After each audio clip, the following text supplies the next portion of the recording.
Hello everyone, welcome to the radiology room classes. आज इस video में जो हम डिस्कस करेंगे बेसिक फिजिक्स के और रेडिएशन फिजिक्स के एमसीक्यूज़ को। ठीक है, तो बिना टाइम वेस्ट किए स्टार्ट करते हैं। फर्स्ट क्वेश्चन देखते हैं। Which of the following statement regarding protons are correct. हमें ये 5 स्टेटमेंट दी हुई है, इनमें से हमें बताना है कि कौन सी स्टेटमेंट करेक्ट है और कौन सी स्टेटमेंट इनकरेक्ट है। ठीक है, regarding the protons first statement देखते हैं। प्रोटॉन्स, यहाँ पे दे का मतलब है protons have a negative charge. Protons क्या नेगेटिवली चार्ज होते हैं? नहीं, प्रोटॉन्स क्या होते हैं? हमारे पॉजिटिव चार्ज होते हैं। नेगेटिव चार्ज तो किसके ऊपर होता है? इलेक्ट्रॉन्स के ऊपर होते हैं। तो पहली स्टेटमेंट क्या है हमारी? रॉन्ग है। ठीक है, नेक्स्ट स्टेटमेंट देखते हैं। They are equal to the number of electrons in a non ionised atom. जो नंबर ऑफ प्रोटॉन्स होते हैं वो इक्वल होते हैं किसके? नंबर ऑफ इलेक्ट्रॉन्स के, नॉन आयनाइज्ड एटम। तो नॉन आयनाइज्ड एटम में क्या होता है कि हमारे जो प्रोटॉन्स होते हैं वो इक्वलेंट होते हैं इलेक्ट्रॉन्स के। तो ये वाली स्टेटमेंट क्या है हमारी? करेक्ट है। फर्स्ट रॉन्ग है, सेकंड करेक्ट है। थर्ड स्टेटमेंट देखते हैं। They are equal to the atomic number in non ionised atom. जो नंबर ऑफ प्रोटॉन्स होते हैं वो क्या होते हैं? इक्वल होते हैं एटॉमिक नंबर के नॉन आयनाइज्ड एटम में। जो नॉन आयनाइज्ड एटम होता है मतलब कि ऐसा एटम जो कि आयनाइज्ड नहीं है, उसके अंदर क्या होता है कि जो नंबर ऑफ प्रोटॉन्स होते हैं वो बताते हैं हमें नंबर ऑफ किसको बताता है? हमें एटॉमिक नंबर को। जो एटॉमिक नंबर होता है वो इक्वलेंट होता है नंबर ऑफ प्रोटॉन्स के। ठीक है, तो ये वाली स्टेटमेंट भी करेक्ट है। नेक्स्ट स्टेटमेंट देखते हैं। दे हैव नो मास। ये वाली स्टेटमेंट क्या है हमारी? गलत है। क्यों? क्योंकि प्रोटॉन्स के पास तो मास होता है, प्रोटॉन्स के पास भी मास होता है, न्यूट्रॉन्स के पास भी मास होता है, बट जो हमारे इलेक्ट्रॉन्स होते हैं वो क्या होते हैं? उनके पास बहुत ही कम मास होता है। ठीक है, नेग्लिजिबल मास होता है।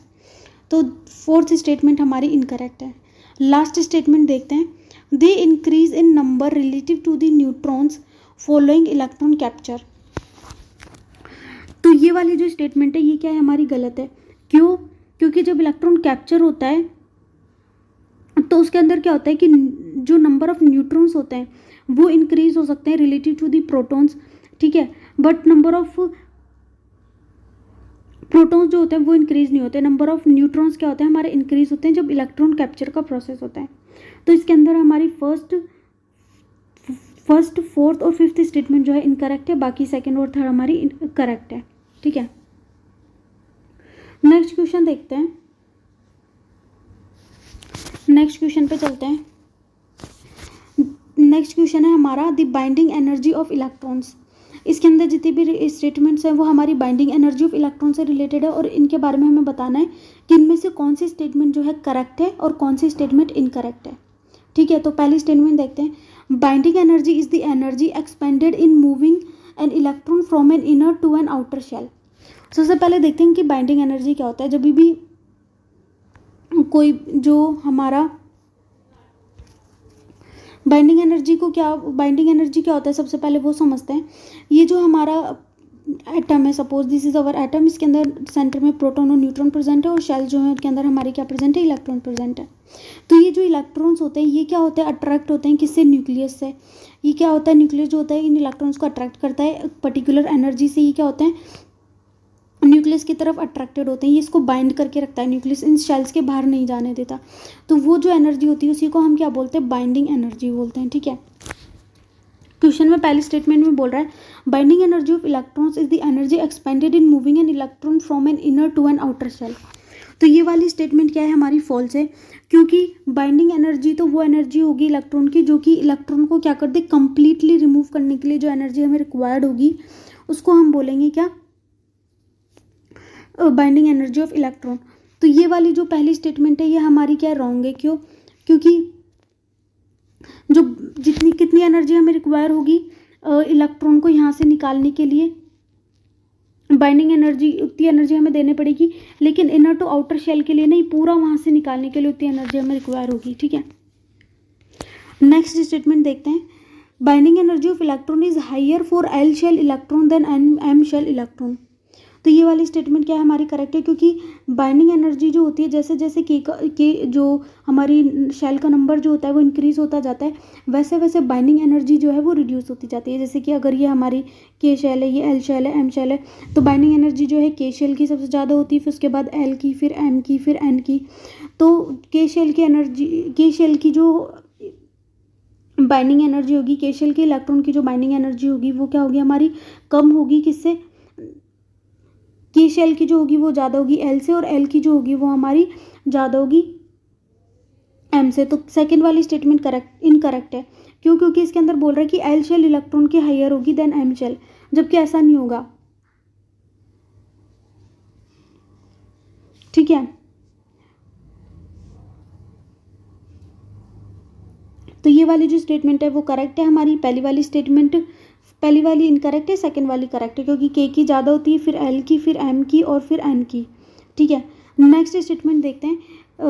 Binding energy of electron is influenced by the number of neutrons with in an atom. ये वाली स्टेटमेंट क्या है हमारी गलत है। क्यों?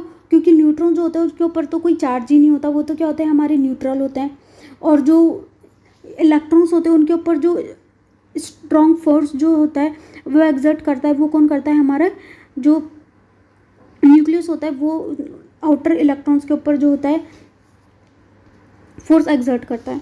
तो ये वाली स्टेटमेंट तो इनकरेक्ट है। नेक्स्ट स्टेटमेंट देखते हैं। Binding energy of electron determine the bremsstrahlung photon energy. Binding energy जो होती है वो डिटरमाइन करती है किसको? ब्रेमस्ट्रोलम फोटोन एनर्जी को। ठीक है, ये स्टेटमेंट गलत है। बाइंडिंग एनर्जी ऑफ इलेक्ट्रॉन ब्रेमस्ट्रोलम को डिटरमाइन नहीं करती। ब्रेमस्ट्रोलम रेडिएशन जो होती है वो तो हमारा डिटरमाइन करता है कौन? कि जो हमारा फोटोन जब भी एटम के न्यूक्लियस के पास से पास होगा तो वो उस जो हमारा फोटोन पास कर रहा है वो न्यूक्लियस से कितना दूर है उसके ऊपर डिपेंड करेगा। ठीक है, तो उसके ऊपर जो है बाइंडिंग एनर्जी डिपेंड करती है। लास्ट स्टेटमेंट देखते हैं इस क्वेश्चन की। Binding energy of electron determine the energy of the photo electron produced following photo electric absorption. तो ये वाली स्टेटमेंट तो हमारी करेक्ट है। ठीक है, नेक्स्ट क्वेश्चन पे चलते हैं। Which of the following are correct regarding electromagnetic radiation. इनमें से कौन सी स्टेटमेंट है जो कि इलेक्ट्रोमैग्नेटिक रेडिएशन के लिए करेक्ट है? पहली स्टेटमेंट देखते हैं। Gamma rays are a form of electromagnetic radiation. Gamma rays के इलेक्ट्रोमैग्नेटिक रेडिएशन का टाइप है। ठीक है, तो ये स्टेटमेंट तो हमारी करेक्ट है। ठीक है, इलेक्ट्रोमैग्नेटिक रेडिएशन जो होता है उनको वो किस तरीके से प्रोड्यूस होती है उसके हिसाब से उनका नाम दिया गया है। जैसे कि एक्सरे जो होती है वो एक्सरे ट्यूब से प्रोड्यूस होती है। गामा रेज जो होती है वो हमारी रेडियो एक्टिव जो न्यूक्लियाई होते हैं उनसे प्रोड्यूस होती है। ठीक है, नेक्स्ट स्टेटमेंट देखते हैं। The particles have a mass equivalent to that of neutrons. जो पार्टिकल्स होते हैं उनका मास के इक्विवेलेंट होता है न्यूट्रॉन्स के। तो ये वाली स्टेटमेंट तो करेक्ट है। जो डिफरेंट टाइप की इलेक्ट्रोमैग्नेटिक रेडिएशंस होती है उनकी जो प्रॉपर्टीज़ होती है वो भी क्या होती है? डिफरेंट होती है। ठीक है, और ये जो इलेक्ट्रोमैग्नेटिक रेडिएशंस होते हैं इनके पास ना कोई मास होता है ना कोई इलेक्ट्रिक चार्ज होता है। तो इनके पास तो ना मास है ना चार्ज है, तो ये वाली स्टेटमेंट क्या है हमारी? इनकरेक्ट है। नेक्स्ट स्टेटमेंट देखते हैं। In a vacuum the velocity of the particles differs depending on their individual properties. ये वाली स्टेटमेंट गलत है। क्यों? क्योंकि जो भी इलेक्ट्रोमैग्नेटिक रेडिएशन होती है जो कि कोई सी भी हो, चाहे एक्सरे हो, गामा रेज हो, माइक्रोवेव हो, जो भी इलेक्ट्रोमैग्नेटिक रेडिएशन होती है सबकी वेलोसिटी जो होती है वो सिमिलर होती है, सेम होती है। ठीक है, और वो कितनी होती है? 3 × 10⁸ मीटर पर सेकेंड होती है। अगली स्टेटमेंट देखते हैं। It results in a sinusoidal graph when magnetic field strength is plotted against time. ये वाली स्टेटमेंट गलत, ये वाली स्टेटमेंट जो है हमारी करेक्ट है। क्यों? क्योंकि जब भी हम इलेक्ट्रोमैग्नेटिक रेडिएशन का ग्राफ बनाते हैं, ठीक है, तो हमें क्या मिलता है? साइनसोइडल ग्राफ मिलता है। जब भी हम मैग्नेटिक फील्ड स्ट्रेंथ या फिर इलेक्ट्रिक फील्ड स्ट्रेंथ जो होती है उसको प्लॉट करते हैं अगेंस्ट दी टाइम या फिर डिस्टेंस। और जो पीक होता है फील्ड स्ट्रेंथ का उसको हम क्या बोलते हैं? एम्पलीट्यूड बोलते हैं। नेक्स्ट स्टेटमेंट देखते हैं। The frequency is the time interval between two successive crest. ये वाली स्टेटमेंट तो गलत है। क्यों? क्योंकि जब भी हम कोई ग्राफ बनाते हैं, ठीक है, और उसके अंदर ये जो टॉप मोस्ट पॉइंट होता है उसको हम बोलते हैं क्रेस्ट, और जो लोअर मोस्ट पॉइंट होते हैं उनको हम क्या बोलते हैं? ट्रफ बोलते हैं। तो ये जो दो क्रेस्ट के बीच का जो डिस्टेंस होता है इसको हम क्या बोलते हैं? वेवलेंथ बोलते हैं, ना कि क्रेस्ट बोलते हैं। तो ये हो गया हमारा क्वेश्चन नंबर 3। तो ये जो लास्ट वाली स्टेटमेंट है ये भी क्या है, हमारी गलत है, और ये डी स्टेटमेंट करेक्ट है। नेक्स्ट क्वेश्चन देखते हैं, question number 4 regarding electromagnetic beam radiation. ये जितनी भी स्टेटमेंट है ये किससे रिलेटेड है, इलेक्ट्रोमैग्नेटिक बीम रेडिएशन से रिलेटेड, और हमें बताना है कि इनमें से कौन सी स्टेटमेंट जो है करेक्ट है और कौन सी स्टेटमेंट इनकरेक्ट है। तो पहली स्टेटमेंट देखते हैं, energy Fluence is the number of protons per unit area of a beam. तो ये वाली स्टेटमेंट क्या है, हमारी गलत है। क्यों? क्योंकि एनर्जी फ्लुएंस जो होता है वो photons per unit area of a beam नहीं होता, वो किसको बोलते हैं, हम उसको बोलते हैं फोटॉन्स। फोटोन फ्लुएंस जो होता है वो होता है हमारा number of photons per unit area, energy Fluence नहीं होता वो, ठीक है। एनर्जी फ्लुएंस क्या होता है, जब हम उसके अंदर पार्टिकल की एनर्जी को भी ऐड कर देंगे, किसके अंदर, फोटोन की, फोटोन फ्लुएंस के अंदर जब हम पार्टिकल की एनर्जी को भी ऐड कर देंगे तब वो हमें क्या देता है, एनर्जी फ्लुएंस देता है। तो पहली स्टेटमेंट तो हमारी इनकरेक्ट है। अगली स्टेटमेंट देखते हैं, beam intensity is the total amount of energy per unit area travelling per unit time. तो ये वाली स्टेटमेंट तो हमारी करेक्ट है कि बीम इंटेंसिटी क्या होता है, total amount of energy travelling per unit area per unit time, इसी को हम क्या बोलते हैं, बीम इंटेंसिटी बोलते हैं। तो सेकंड स्टेटमेंट हमारी क्या है, करेक्ट है। नेक्स्ट स्टेटमेंट देखते हैं, wavelength is inversely proportional to frequency. Wavelength क्या है, फ्रीक्वेंसी के इन्वर्सली प्रोपोर्शनल होती है। बिल्कुल, वेवलेंथ क्या होती है, हमारी फ्रीक्वेंसी के इन्वर्सली प्रोपोर्शनल होती है। आपने ये वाला फॉर्मूला पढ़ा होगा, E is equals to H C upon lambda, ठीक है, जहाँ पे हम इसको एच म्यू भी लिखते हैं। ये म्यू क्या है, यहाँ पे फ्रीक्वेंसी है। तो जो फ्रीक्वेंसी है वो हमारी क्या है, वेवलेंथ की क्या है, इन्वर्सली प्रोपोर्शनल है। आपने एक और फॉर्मूला पढ़ा होगा जिसको हम रिप्रेजेंट करते हैं कैसे, हम रिप्रेजेंट करते हैं उसको lambda, lambda into frequency, lambda मतलब कि wavelength into frequency is equals to होता है हमारा वेलोसिटी। ये वाला आपने फॉर्मूला पढ़ा होगा, frequency into wavelength is equals to velocity. तो यहाँ से क्या है, हम देख सकते हैं कि फ्रीक्वेंसी जो है वेवलेंथ के इन्वर्सली प्रोपोर्शनल है, ठीक है। तो ये वाली स्टेटमेंट तो हमारी करेक्ट है कि फ्रीक्वेंसी जो होती है हमारी वेवलेंथ के इन्वर्सली प्रोपोर्शनल होती है। अगली स्टेटमेंट देखते हैं, frequency is inversely proportional to photon energy. ये वाला हमारा गलत है। क्यों? क्योंकि फ्रीक्वेंसी जो होता है डायरेक्टली प्रोपोर्शनल होता है एनर्जी के। हमें पता है energy is equals to H mu होता है। म्यू क्या है यहाँ पे, फ्रीक्वेंसी। तो एनर्जी जो है फ्रीक्वेंसी के डायरेक्टली प्रोपोर्शनल है। लास्ट स्टेटमेंट देखते हैं, photon energy is inversely proportional to wavelength. Photon energy जो है हमारा इन्वर्सली प्रोपोर्शनल होता है किसके, वेवलेंथ के। ये भी करेक्ट है। E is equals to H C upon lambda होता है, एनर्जी जो है वेवलेंथ के इन्वर्सली प्रोपोर्शनल है। तो ये वाला क्या हो गया, हमारा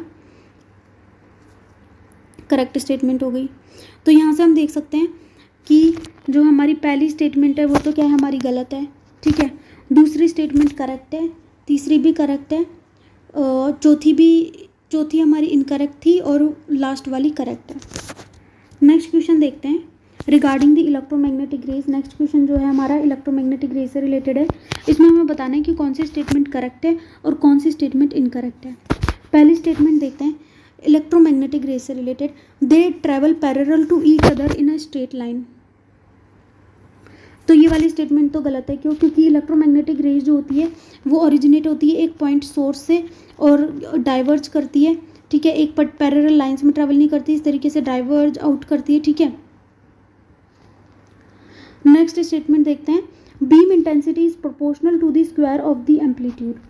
तो हमें पता है कि इंटेंसिटी जो होती है वो डायरेक्टली प्रोपोर्शनल होती है किसके, एम्पलीट्यूड के स्क्वायर के। तो ये वाली स्टेटमेंट भी क्या है, हमारी करेक्ट है। नेक्स्ट स्टेटमेंट देखते हैं, the area of the beam is proportional to the square of the distance as it travels from a point source. तो ये तो इन्वर्स स्क्वायर लॉ की बात कर रहा है कि जो इन्वर्स स्क्वायर लॉ में क्या होता है कि जो हमारी इंटेंसिटी होती है वो क्या होती है, डिस्टेंस के स्क्वायर के इन्वर्सली प्रोपोर्शनल होती है। तो ये वाली स्टेटमेंट करेक्ट है हमारी। नेक्स्ट स्टेटमेंट देखते हैं,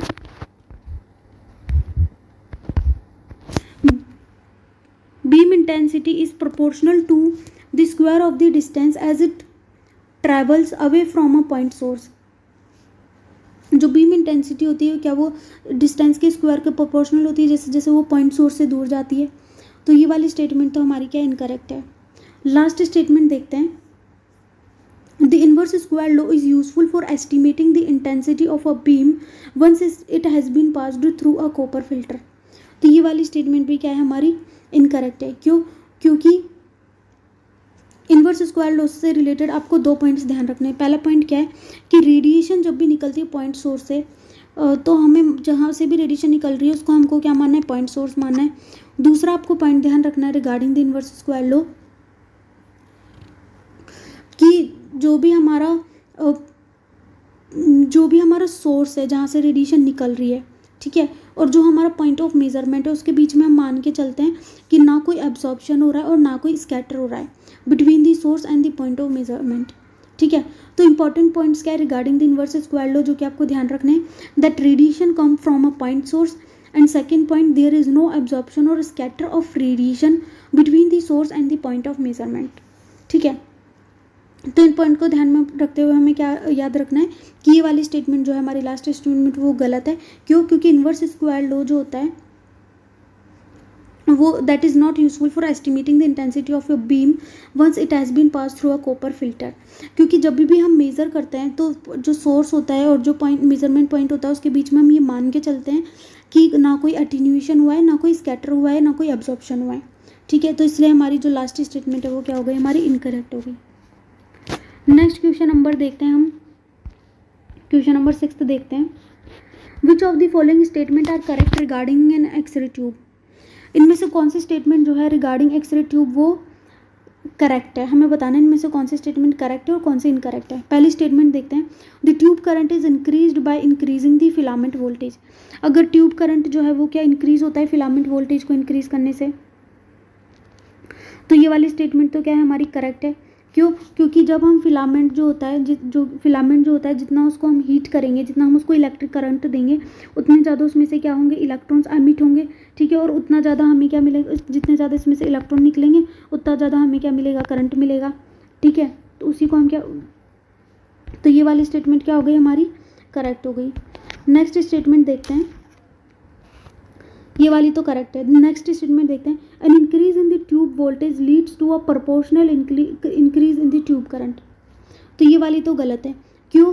क्योंकि जो ट्यूब वोल्टेज जो होता है इलेक्ट्रॉन्स की, जो ट्यूब एक्सरे ट्यूब के अंदर जो इलेक्ट्रॉन्स होते हैं उनकी काइनेटिक एनर्जी को इंक्रीज करता है। ठीक है, ट्यूब करंट को इंक्रीज नहीं करता, इलेक्ट्रॉन्स की काइनेटिक एनर्जी को इंक्रीज करता है, मतलब कि नंबर ऑफ इलेक्ट्रॉन्स को इंक्रीज करता है। तो ट्यूब वोल्टेज बढ़ाने से ट्यूब करंट इंक्रीज नहीं होगा, हमारे इलेक्ट्रॉन्स की काइनेटिक एनर्जी इंक्रीज होगी। ठीक है, और नंबर ऑफ इलेक्ट्रॉन्स इंक्रीज होंगे। नेक्स्ट स्टेटमेंट देखते हैं, electrons are generated by heating the anode which is usually made up of from tungsten. Electron जो होते हैं वो एनोड को हीट करने से प्रोड्यूस नहीं होते, इलेक्ट्रॉन जो होते हैं वो रिलीज होते हैं किससे, कैथोड का जो फिलामेंट होता है उसको हीट करने से रिलीज होते हैं। हालांकि बना तो फिलामेंट टंगस्टन का ही होता है, बट यहाँ पे एनोड की जगह अगर कैथोड होता तो ये वाली स्टेटमेंट करेक्ट होती है, पर ये क्या इनकरेक्ट है। नेक्स्ट स्टेटमेंट देखते हैं, the kinetic energy of electrons in the X-ray tube is dependent on the tube voltage. जो इलेक्ट्रॉन की काइनेटिक एनर्जी होती है एक्सरे ट्यूब में वो डिपेंड करती है किसके ऊपर, ट्यूब वोल्टेज के ऊपर। अभी भी मैंने बताया कि अगर हम वोल्टेज को इंक्रीज करेंगे तो इलेक्ट्रॉन की काइनेटिक एनर्जी बढ़ेगी, नंबर ऑफ इलेक्ट्रॉन्स बढ़ेंगे, तो ये वाली स्टेटमेंट करेक्ट है। लास्ट स्टेटमेंट देखते हैं, the collision of electrons with a tungsten target mainly results in the production of the X-ray radiation. जो हमारे फिलामेंट से इलेक्ट्रॉन्स निकले और जाके एनोड पे टकराएंगे तो क्या होगा, जब ये इलेक्ट्रॉन यहाँ पे टकराएंगे तो एक्सरेज का प्रोडक्शन होगा। ठीक है, तो ये वाली स्टेटमेंट क्या है,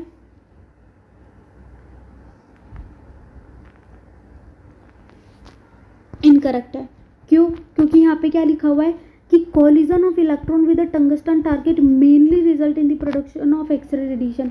ऐसा नहीं होता, हमने देखा है कि जब भी इलेक्ट्रॉन आके टकराते हैं तो एक्सरेज का प्रोडक्शन तो होता ही है, लेकिन वो तो केवल 1% ही तो प्रोडक्शन होता है एक्सरेज का, 99% तो किसका प्रोडक्शन होता है, हमारे हीट का प्रोडक्शन होता है। मेनली तो किसका प्रोडक्शन हो रहा है, मतलब कि हीट का। तो ये वाली स्टेटमेंट क्या है हमारी इनकरेक्ट है। ठीक है, तो लास्ट वाली स्टेटमेंट जो है इधर बहुत इंपॉर्टेंट है। ठीक है, कि जो collision of electron with a tungsten target mainly result in the production of X-ray radiation, नहीं, मेनली तो हीट का प्रोडक्शन हो रहा है, 99% तो हमारी हीट ही प्रोड्यूस हो रही है, एक्स रेज तो केवल 1% प्रोड्यूस हो रही है। तो ये वाली स्टेटमेंट क्या है हमारी, इनकरेक्ट है। चलिए नेक्स्ट क्वेश्चन पे चलते हैं। नेक्स्ट क्वेश्चन देखते हैं। Next question, question number 7, which of the following are true regarding the production of X-ray photons when using a tungsten target. इनमें से कौन सी स्टेटमेंट करेक्ट है regarding the production of X-ray photon जब tungsten target का हम use करते हैं। पहली स्टेटमेंट देखते हैं, the majority of the X-rays are a result of the characteristic radiation. तो पहली स्टेटमेंट तो हमारी क्या है, इनकरेक्ट है, क्योंकि मेजोरिटी ऑफ एक्सरे जो प्रोड्यूस होती है वो होती है हमारी ब्रह्मस्ट्रलंग रेडिएशन। अप्रोक्सीमेटली 85% रेडिएशन जो एमिट होती है वो होती है हमारी ब्रह्मस्ट्रलंग रेडिएशन, वाइल 15% क्या होती है हमारी कैरेक्टरिस्टिक रेडिएशन। तो ये वाली इनकरेक्ट है। नेक्स्ट स्टेटमेंट देखते हैं, the kinetic energy of electrons interacting with the target is equal to the kilo voltage between the anode and the cathode of the X-ray tube. तो ये वाली तो करेक्ट है हमारी, क्योंकि जो काइनेटिक एनर्जी होती है इलेक्ट्रॉन्स की वो जो कैथोड और एनोड के बीच का जो वोल्टेज का जो डिफरेंस होता है उसी के इक्वल होती है, ठीक है। जितना ज़्यादा वोल्टेज होता है उतनी ज़्यादा इलेक्ट्रॉन्स की काइनेटिक एनर्जी होती है। अगली स्टेटमेंट देखते हैं, filament electrons with 90 keV can dislodge K shell electrons in the target. ये वाली भी हमारी स्टेटमेंट करेक्ट है। क्यों, क्योंकि यूजुअली जो हमारा एक्सरे ट्यूब होती है उसका जो टारगेट होता है वो किसका बना होता है, हमारा टंगस्टन का बना होता है। और टंगस्टन की जो के शेल बाइंडिंग एनर्जी होती है हमारी, वो होती है 70 किलो इलेक्ट्रॉन वोल्ट। और हम यहाँ पे कितनी एनर्जी दे रहे हैं, 90 keV दे रहे हैं, ठीक है। तो सिंपली टारगेट से वो 70 किलो इलेक्ट्रॉन वोल्ट के इलेक्ट्रॉन को तो निकाल ही देगा। तो ये वाली स्टेटमेंट भी क्या है हमारी, करेक्ट है। नेक्स्ट स्टेटमेंट देखते हैं, द एनर्जी ऑफ के alpha radiation is greater than the energy of the के बीटा रेडिएशन। ये क्या बोल रहा है कि जो के अल्फा रेडिएशन होगी वो ग्रेटर होगी किससे, के बीटा रेडिएशन से। तो ये वाली स्टेटमेंट क्या है हमारी, इनकरेक्ट है। क्यों, क्योंकि अगर हम जैसे टंगस्टन का एग्जाम्पल लें, ठीक है, टंगस्टन का एग्जाम्पल है तो उसके अंदर क्या होता है कि अल्फा रेडिएशन का मतलब क्या है उसके अंदर कि के शेल की binding energy minus L shell की बाइंडिंग एनर्जी, ठीक है। के अल्फा का मतलब क्या है, टंगस्टन के अंदर के शेल की binding energy minus L shell की बाइंडिंग एनर्जी। के शेल की बाइंडिंग एनर्जी कितनी होती है टंगस्टन के अंदर, वो होती है हमारी 70 किलो इलेक्ट्रॉन वोल्ट, और एल शेल की होती है 12 किलो इलेक्ट्रॉन वोल्ट। तो के अल्फा की वैल्यू कितनी आएगी यहाँ से हमारी 58 किलो इलेक्ट्रॉन वोल्ट। और अगर हम इसमें से टंगस्टन के अंदर ही अगर हम के बीटा की वैल्यू निकालें, के बीटा का मतलब क्या होगा, K shell binding energy minus M shell binding energy, ठीक है। के शेल की कितनी है 70 और एम शेल की कितनी है हमारी, एम शेल की कितनी है हमारी टंगस्टन के अंदर 2 किलो इलेक्ट्रॉन वोल्ट। तो के बीटा की वैल्यू कितनी आएगी हमारी 68 किलो इलेक्ट्रॉन वोल्ट, ठीक है। और के अल्फा की कितनी आ रही है, के अल्फा की आ रही थी हमारी 58 किलो इलेक्ट्रॉन वोल्ट। दोबारा से देखते हैं, जो के अल्फा है, ठीक है, उसकी आ रही है हमारी 58 किलो इलेक्ट्रॉन वोल्ट और के बीटा की वैल्यू आ रही है हमारी 68 किलो इलेक्ट्रॉन वोल्ट। और हमें इसके अंदर क्या दिया हुआ है स्टेटमेंट के अंदर कि के अल्फा ग्रेटर है के बीटा से, जबकि वो है तो उल्टा, के बीटा ज़्यादा है के अल्फा से। तो ये वाली स्टेटमेंट क्या हो गई हमारी, इनकरेक्ट हो गई।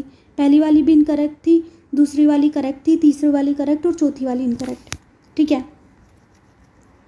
चलिए अब लास्ट स्टेटमेंट देखते हैं, the L shell radiation makes up 25% of characteristic radiation emitted from the X-ray tube. ये वाली स्टेटमेंट तो इनकरेक्ट है। क्यों, क्योंकि जो बाइंडिंग एनर्जी होती है के शेल इलेक्ट्रॉन्स की टंगस्टन के अंदर वो होती है हमारी 12 किलो इलेक्ट्रॉन वोल्ट, ठीक है। तो इसलिए ये वाली स्टेटमेंट तो हमारी इनकरेक्ट है। नेक्स्ट क्वेश्चन पे चलते हैं।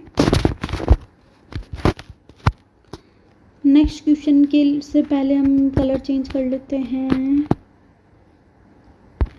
Brown colour.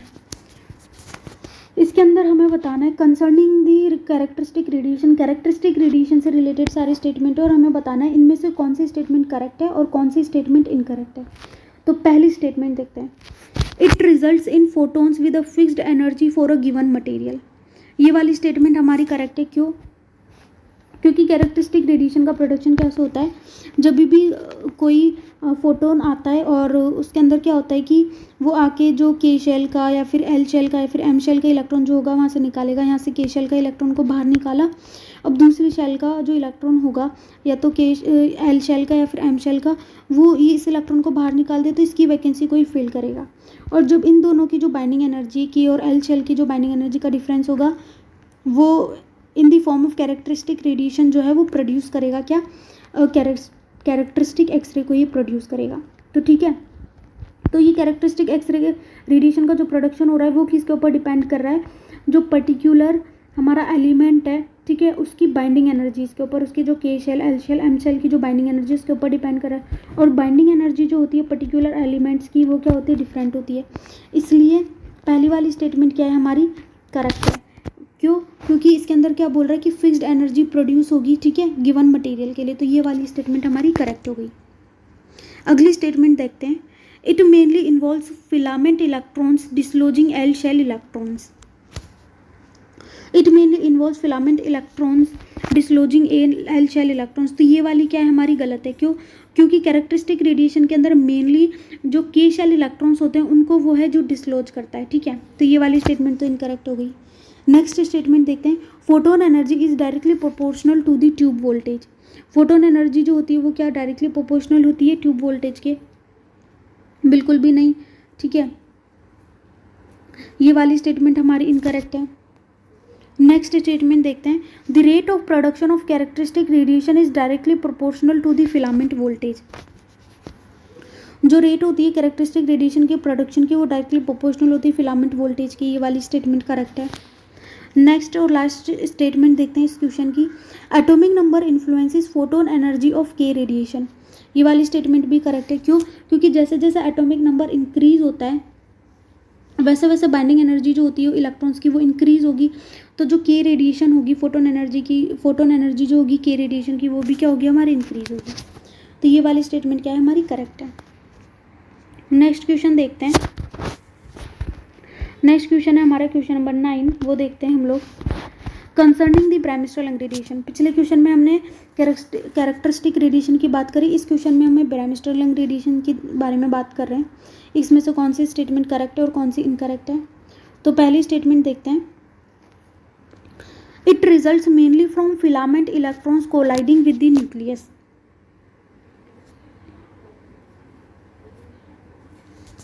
तो ये वाली स्टेटमेंट क्या है हमारी इनकरेक्ट है। क्यों, क्योंकि न्यूक्लियस से डायरेक्टली कोलाइड नहीं करता, जो न्यूक्लियर फील्ड होता है न्यूक्लियस से तो कोलाइड करता है लेकिन बहुत कम फोटॉन्स होते हैं जो कि न्यूक्लियस से डायरेक्टली कोलाइड करते हैं, बाकी तो आसपास से जो डिफ्लेक्ट होते हैं उसकी वजह से जो है मेनली के जो हमारी ब्रैमिस्टरल रेडिएशन जो है वो प्रोड्यूस होती है। तो पहली वाली तो गलत है। अगली स्टेटमेंट देखते हैं, it can result in photons that are equivalent in energy to the tube voltage. ठीक है, ये वाली तो हमारी करेक्ट है। रेयरली ऐसा होता है कि जो हमारा इलेक्ट्रॉन है वो न्यूक्लियस के साथ डायरेक्टली क्या करे कोलाइड करे और उसको कम्प्लीटली स्टॉप कर दे, ठीक है, लेकिन रेयरली ऐसा होता है। रेयरली क्या होता है कि टारगेट वो जो हमारा फोटोन है वो न्यूक्लियस के साथ क्या करे कोलाइड करे, ठीक है, और कम्प्लीटली उसको क्या कर दे स्टॉप कर दे, जिससे कि क्या होगा जितने वोल्टेज का जो हमारे पास फोटोन आया उतनी फोटोन्स की एक्सरे प्रोड्यूस होगी, कब, जब डायरेक्टली न्यूक्लियस के साथ कंबाइन कोलाइड करे। लेकिन ये जो सिचुएशन होती है बहुत ही रेयरली होती है बट होती है, ठीक है। तो it can result in photon that are equivalent in energy to tube voltage, और ये वाली कंडीशन कब होगी जब डायरेक्टली न्यूक्लियस से कोलाइड करेगा। तो ये वाली क्या है एक करेक्ट स्टेटमेंट है। नेक्स्ट स्टेटमेंट देखते हैं, it result in X-ray photons of the same energy which are dependent on the target material. तो ये वाली जो स्टेटमेंट है हमारी ये क्या है गलत है। क्यों, क्योंकि ये वाली जो स्टेटमेंट है अगर ये कैरेक्टरिस्टिक रेडिएशन के लिए बोली होती तो ये सही होती, क्योंकि सेम एनर्जी के एक्सरे फोटोन प्रोड्यूस नहीं होते, डिफरेंट डिफरेंट एनर्जीज के जो फोटोन्स होते हैं वो प्रोड्यूस होते हैं हमारे ब्रैमिस्टरल रेडिएशन में, ठीक है, वेरिंग एनर्जी के हमारे पास प्रोड्यूस होते हैं, जिसकी वजह से हमें क्या देखने को मिलता है कॉन्टिन्यूस स्पेक्ट्रम देखने को मिलता है किसमें ब्रैमिस्टरल में। तो ये वाली स्टेटमेंट तो इनकरेक्ट है, ये कैरेक्टरिस्टिक रेडिएशन के लिए अगर बोली होती तो ये सही होती। अगली स्टेटमेंट देखते हैं, an increase in atomic number of the target material results in an increase in the energy of the photons. तो ये वाली भी गलत है। जैसे जैसे इसमें बोला कि एटॉमिक नंबर बढ़ाएंगे वैसे वैसे एनर्जी जो होगी फोटोन की इंक्रीज होगी। ये वाली जो स्टेटमेंट है, अगर ये भी जैसे जैसे हम एटॉमिक नंबर को बढ़ाएंगे टारगेट के, वैसे वैसे नंबर ऑफ फोटोन्स तो इंक्रीज होंगे, लेकिन वो फोटोन की एनर्जी को इफेक्ट नहीं करता। ठीक है, तो ये वाली स्टेटमेंट इनकरेक्ट है। नेक्स्ट स्टेटमेंट देखते हैं, in reduction in atomic number results in reduced photon in production. ये वाली स्टेटमेंट करेक्ट है। जैसे जितना एटॉमिक नंबर कम होते जाएगा उतना फोटोन का जो प्रोडक्शन है वो भी रिड्यूस होता जाएगा। अगले क्वेश्चन पे चलते हैं। Which of the following are true with regard to X-ray photon production. इनमें से एक्सरे फोटोन प्रोडक्शन के लिए कौन सी स्टेटमेंट जो है करेक्ट है। पहली स्टेटमेंट देखते हैं, the area of a continuous spectrum graph represent the total output of all X-ray photons emitted as a result of characteristic radiation. जो हमारा कंटिन्यूस स्पेक्ट्रम का जो हमें ग्राफ मिलता है, इस तरीके से हमें कंटिन्यूस स्पेक्ट्रम का ग्राफ मिलता है, वो हमें क्या रिप्रेजेंट करता है, total output of all X-ray photons emitted as a result of characteristic radiation. ये गलत है। यहाँ तक ये वाली स्टेटमेंट सही है, एज अ रिजल्ट ऑफ। अगर यहाँ पे ब्रैमस्टरलंग रेडिएशन होता है कैरेक्टरिस्टिक की जगह पे, ये स्टेटमेंट करेक्ट होती, पर ये गलत है। क्यों? क्योंकि वो जो ग्राफ होता है वो टोटल रेडिएशन जो होती है कंटिन्यूस स्पेक्ट्रम की, वो रिप्रेजेंट करती है हमें किसको, ब्रैमस्टरलंग रेडिएशन को। कैरेक्टरिस्टिक को रिप्रेजेंट नहीं करती, वो रिप्रेजेंट करती है किसको, ब्रैमस्टरलंग को। तो ये वाली स्टेटमेंट क्या है हमारी, इनकरेक्ट है। अगली स्टेटमेंट देखते हैं, इंक्रीजिंग द ट्यूब वोल्टेज, जैसे जैसे ट्यूब वोल्टेज को इंक्रीज करेंगे, result in continuous spectrum shifting to the right and the line in spectrum increasing in height. तो ये वाली जो है स्टेटमेंट हमारी करेक्ट है। क्यों? क्योंकि जैसे जैसे हम ट्यूब वोल्टेज को इंक्रीज करेंगे तो फ्रिक्वेंसी जो होती है फोटोन के प्रोडक्शन की as a result of the characteristic radiation, वो क्या होती है, इंक्रीज होती है। तो जैसे जैसे के भी बढ़ेगा, कॉन्टिन्यूस स्पेक्ट्रम जो होगा हमारा राइट साइड में शिफ्ट होता जाएगा। ठीक है, इस तरीके से राइट साइड में शिफ्ट होता जाएगा, क्योंकि उसकी एनर्जी जो है वो इंक्रीज हो रही है, और लाइन स्पेक्ट्रम जो है उसकी हाइट इंक्रीज होती जाएगी। तो ये वाली स्टेटमेंट क्या है हमारी, करेक्ट है। अगली स्टेटमेंट देखते हैं, 1/4 of the photons from bremsstrahlung radiation that reach the patient are less than 20 kilo electron volt. तो ये वाली तो हमारी स्टेटमेंट गलत है। क्यों? क्योंकि less than 20 kilo electron volt के फोटोन्स तो पेशेंट तक पहुंचते ही नहीं है, क्योंकि ये तो जो हमारी ग्लास की जो ट्यूब होती है, ग्लास ट्यूब जो होती है वो ही इतने कम एनर्जी की तो ग्लास ट्यूब ही अब्जॉर्ब कर लेती है। तो ये वाली तो गलत है, ये पेशेंट तक पहुंचती ही नहीं है। नेक्स्ट स्टेटमेंट देखते हैं, increasing the filament voltage causes bremsstrahlung and characteristic radiation graph to increase in the height. अगर हम फिलामेंट वोल्टेज को इंक्रीज करेंगे तो क्या ब्रैमस्टरलंग और कैरेक्टरिस्टिक रेडिएशन के जो ग्राफ है वो हाइट में इंक्रीज होंगे। तो ये वाली स्टेटमेंट क्या है हमारी, ये भी करेक्ट है। जैसे जैसे हम फिलामेंट वोल्टेज को इंक्रीज करेंगे, नंबर ऑफ इलेक्ट्रॉन जो होंगे जो कि टारगेट के साथ कोलाइड करेंगे वो इंक्रीज होंगे, और जितने ज़्यादा इलेक्ट्रॉन टारगेट से कोलाइड करेंगे उतने ज़्यादा नंबर ऑफ फोटोन जो होंगे प्रोड्यूस होंगे। ठीक है, और जो फोटोन्स हमारे प्रोड्यूस होंगे उनके अंदर कैरेक्टरिस्टिक रेडिएशन भी होगी और ब्रैमस्टरलंग रेडिएशन भी होगी। तो ये वाली करेक्ट है स्टेटमेंट। अगली स्टेटमेंट देखते हैं, रिड्यूसिंग द फिलामेंट वोल्टेज। अगर हम फिलामेंट वोल्टेज को कम करें, reducing the filament voltage has no effect on the maximum photon energy produced by characteristic of Bremsstrahlung radiation। तो ये वाली स्टेटमेंट क्या है हमारी, करेक्ट है। क्यों? क्योंकि जो फिलामेंट वोल्टेज होता है वो फोटोन एनर्जी को इन्फ्लुएंस नहीं करता, ना तो कैरेक्टरिस्टिक में करता है ना ही ब्रैमस्टरलंग में करता है। Filament voltage does not influence photon energy in either characteristic or bremsstrahlung radiation. तो लास्ट वाली स्टेटमेंट भी हमारी करेक्ट है। नेक्स्ट क्वेश्चन देखते हैं, question number 11, concerning the interaction of X-ray photons with matter. ये वाली जो स्टेटमेंट्स है वो किससे रिलेटेड है, हमारी interaction of radiation with matter से रिलेटेड है।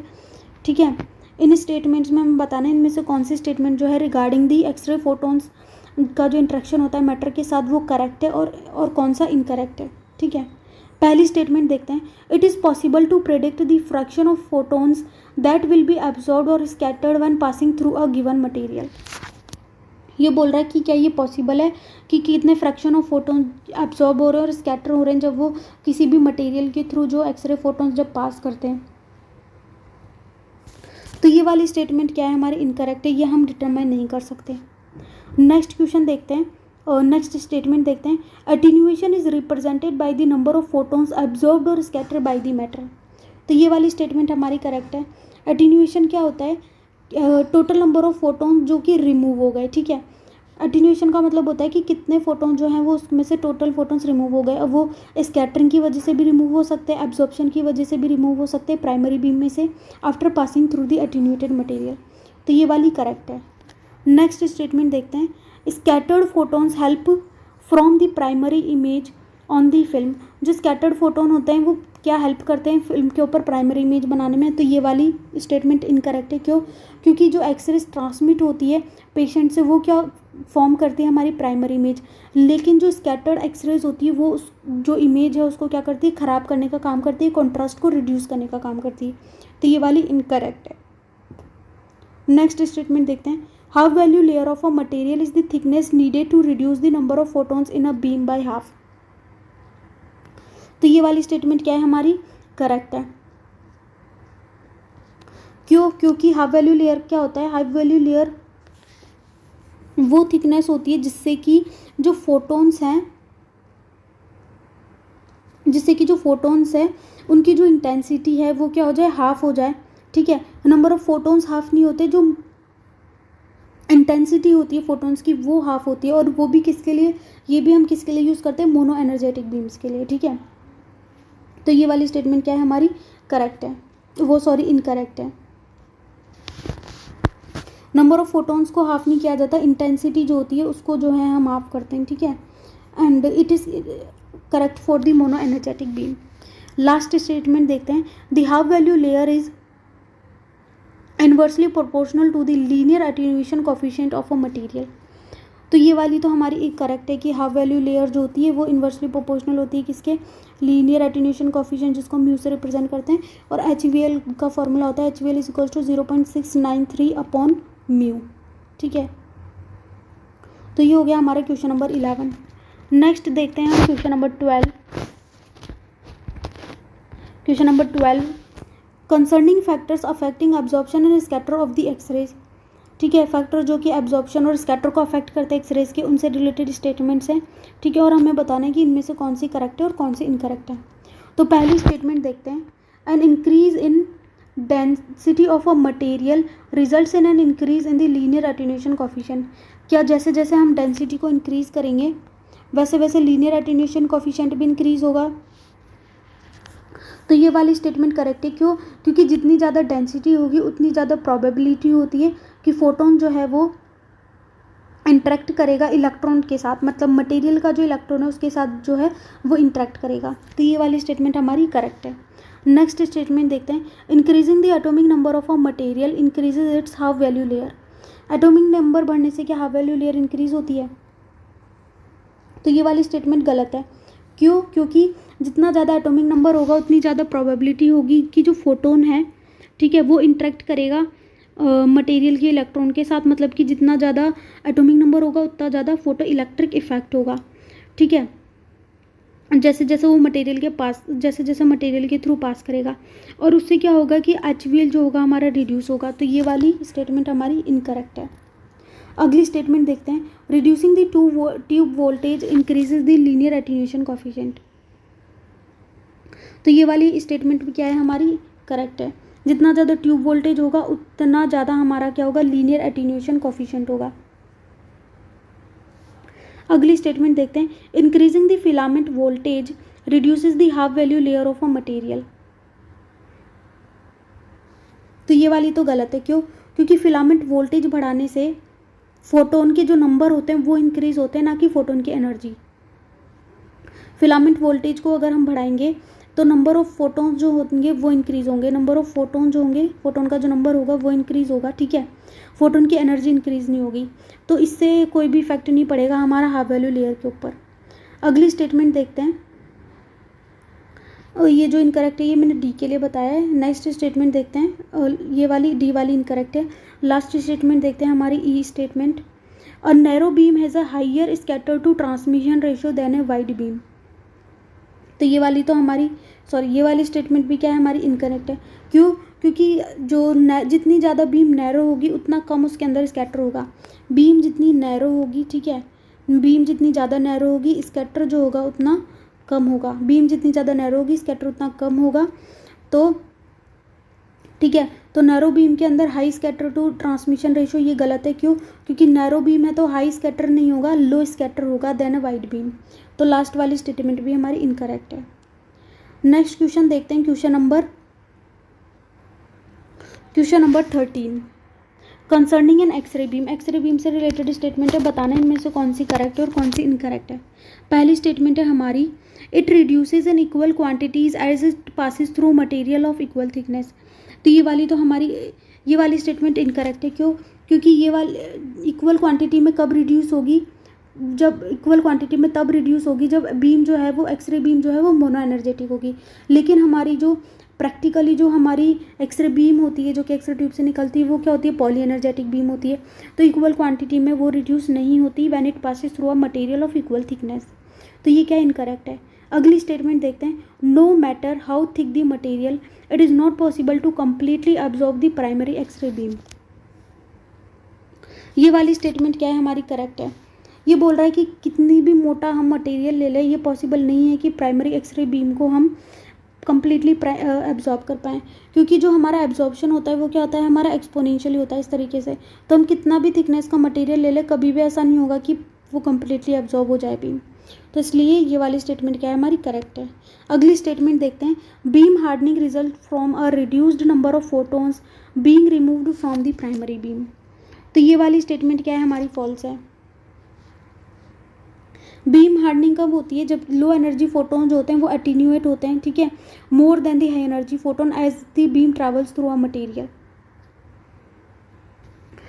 ठीक है, तो बीम हार्डनिंग जब होती है जब जो लो एनर्जी के फोटोन्स होते हैं वो एटीन्यूएट होते हैं, ठीक है। तो ये वाली स्टेटमेंट तो इनकरेक्ट हो गई हमारी।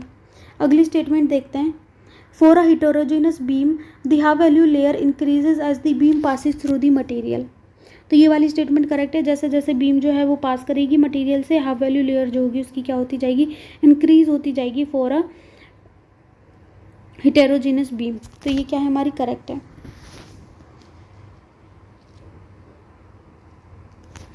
अगली स्टेटमेंट देखते हैं, wearing lead aprons protect operator fingers from the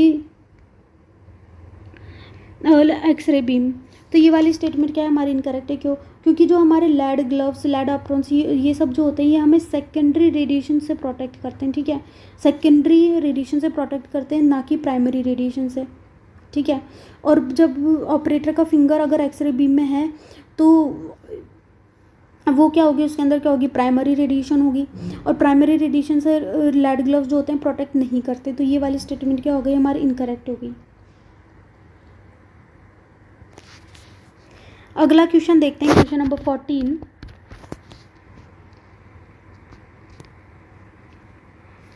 question number 14 देखते हैं, which of the following are correct with regard to attenuation of X-ray photon. इनमें से कौन से स्टेटमेंट जो है वो करेक्ट है regarding the X-ray photons.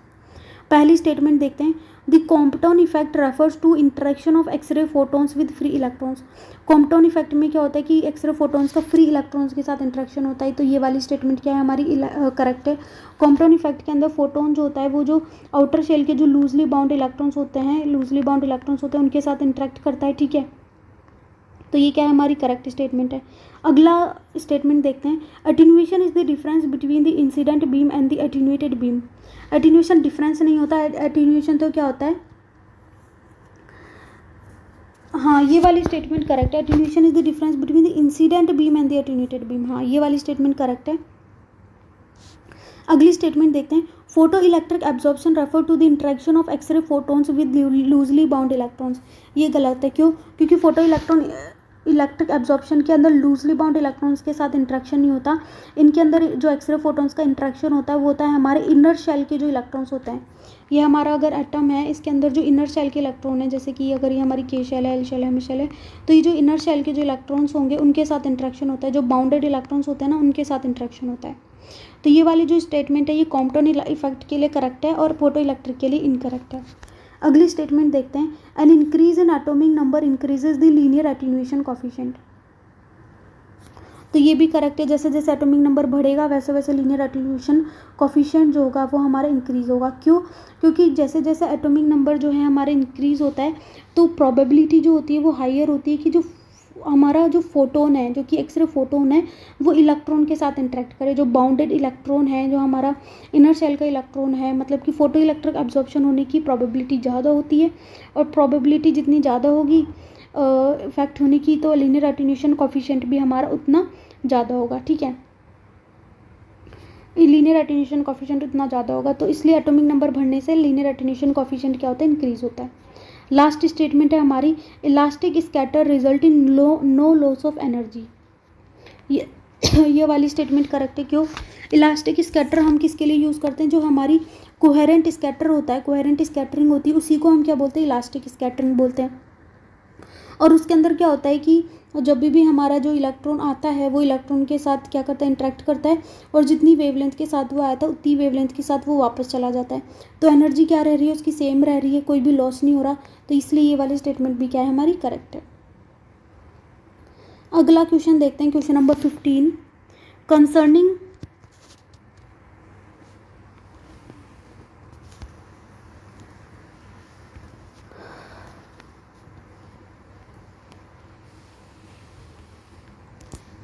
Concerning Compton interaction which of the following are correct. इनमें से कॉम्पटन इंट्रैक्शन के लिए कौन से स्टेटमेंट करेक्ट है? तो पहली स्टेटमेंट देखते हैं, it involves collision of X-ray photons with an electron. Compton scattering के अंदर क्या होता है कि एक्सरे फोटोन्स होते हैं, उनका कॉलिजन होता है इलेक्ट्रॉन के साथ। तो ये वाली स्टेटमेंट इनकरेक्ट है। क्यों? क्योंकि कॉम्पटन स्कैटरिंग जो होती है उसके अंदर जो इंट्रैक्शन होता है वो होता है हमारा जो फ्री और लूजली बाउंड इलेक्ट्रॉन्स होते हैं, केवल उनके साथ इंट्रैक्शन होता है। तो ये इनकरेक्ट है। अगली स्टेटमेंट देखते हैं, the probability that Compton attenuation will occur decreases as photon energy is increased. ये वाली करेक्ट है। क्यों? क्योंकि कॉम्पटन स्कैटरिंग की प्रोबेबिलिटी जो होती है वो एनर्जी के इन्वर्सली प्रोपोर्शनल होती है। तो नेक्स्ट सेकेंड स्टेटमेंट जो है हमारी करेक्ट है। अगली स्टेटमेंट देखते हैं, and increasing the tube voltage result in a higher proportion of side scatter. तो ये वाली स्टेटमेंट तो हमारी इनकरेक्ट है। क्यों? क्योंकि जैसे जैसे ट्यूब वोल्टेज इंक्रीज होगा, प्रोपोर्शन जो होगा, मतलब कि साइड स्कैटर का प्रोपोर्शन होने की जो प्रोबेबिलिटी होगी वो इंक्रीज नहीं होगी, वो क्या होगी? हमारी रिड्यूस होगी। ठीक है, जितना ज़्यादा वो ट्यूब वोल्टेज हम बढ़ाएंगे उतनी ज़्यादा प्रोबेबिलिटी जो है वो कम होती जाएगी कि वो साइड में स्कैटर हो। फॉरवर्ड स्कैटरिंग जो होगी वोल्टेज के साथ इंक्रीज होगी। तो ये वाली स्टेटमेंट जो है हमारी इनकरेक्ट है। अगली स्टेटमेंट देखते हैं, the higher the scatter angle the greater the penetration of the recoil electron. ये वाली स्टेटमेंट करेक्ट है। जितना ज़्यादा स्कैटरिंग एंगल होगा उतनी ज़्यादा पेनिट्रेशन होगी रिकॉइल इलेक्ट्रॉन्स की। अगली स्टेटमेंट देखते हैं, an increase in the incident photon energy result in scatter photons with greater energy. जितनी ज़्यादा जो हमारा इंसिडेंट फोटोन एनर्जी है उसकी एनर्जी जितनी ज़्यादा होगी, स्कैटर फोटोन की एनर्जी भी हमारी क्या होगी? उतनी ज़्यादा होगी। तो ये वाली भी करेक्ट है। ठीक है, तो इस वीडियो में हमने 15 जो क्वेश्चन है उनको डिस्कस कर लिया है, और जो नेक्स्ट अभी आगे और भी क्वेश्चन है उनको हम डिस्कस करेंगे, बट उनको हम डिस्कस करेंगे नेक्स्ट वीडियो में, क्योंकि वीडियो जो है वो बहुत ज़्यादा लंबी हो जाएगी। अगर आपको हमारी वीडियोज़ ये पसंद आती हैं तो चैनल को सब्सक्राइब करें, लाइक करें, शेयर करें। ठीक है, हमारे टेलीग्राम चैनल से आप जुड़ सकते हैं, जो कि जिसका लिंक डिस्क्रिप्शन बॉक्स में दिया हुआ है। और कमेंट बॉक्स में लिख के बताएं कि इसी टाइप से कौन से टॉपिक पे आप वीडियोस चाहते हैं कि अगली वीडियो जो है, मतलब कि नेक्स्ट वीडियो तो इसी टॉपिक पे कंटिन्यू होगी हमारी 16 नंबर के क्वेश्चन से, बट उसके बाद कौन से टॉपिक पे इस टाइप के क्वेश्चन आपको चाहिए। ठीक है, थैंक यू।